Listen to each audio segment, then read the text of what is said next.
all, this is a basic tutorial on how to measure bond line read through. So first thing I do is I open up my test image. This is one we took with our device a few days ago.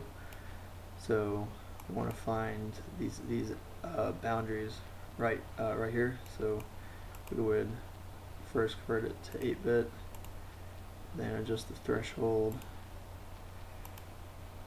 So you can easily see them now, but they're kind of jagged, so we can reduce the noise by using a few simple commands. And I found these parameters work after a bunch of testing, but yeah, they should be good. So it's nice and smooth now. So now we want to find the exact edges. So there's a command for that. It's kind of choppy, so we smooth them out.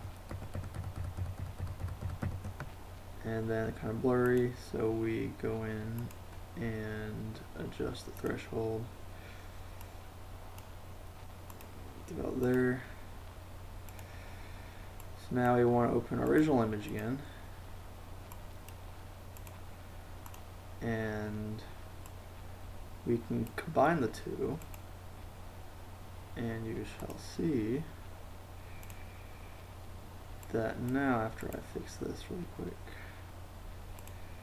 now you've got your original image, but the boundary lines are highlighted white, so when the cursor moves along, it can find the exact locations of each of these points and record them.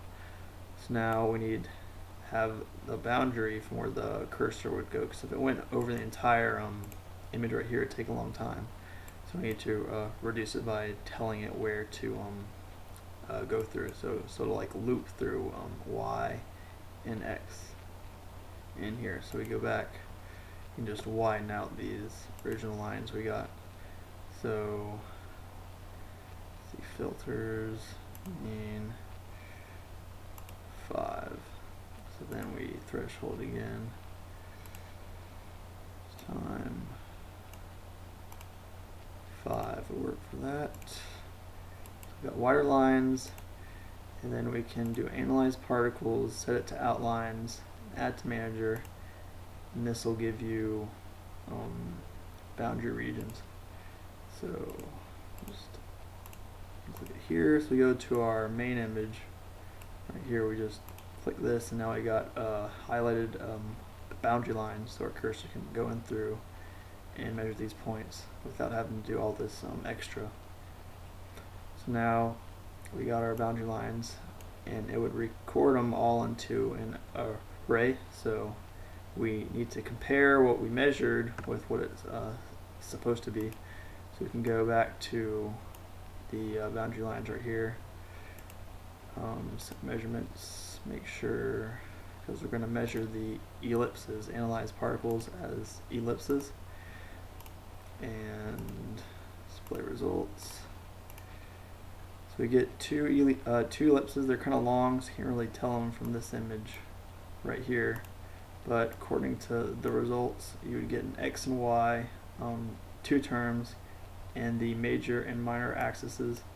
And then from that, you can determine a line, and you can compare the line points that this is supposed to be with the measured ones, and then you can add all those up and do the average for each image that you have, and then you can have your then you can have your average bond line read through, and that would be the deviation in the pixel count, and then we just convert that to 1 through 10 using a number that we have tested. And yeah, that should be it. Thank you.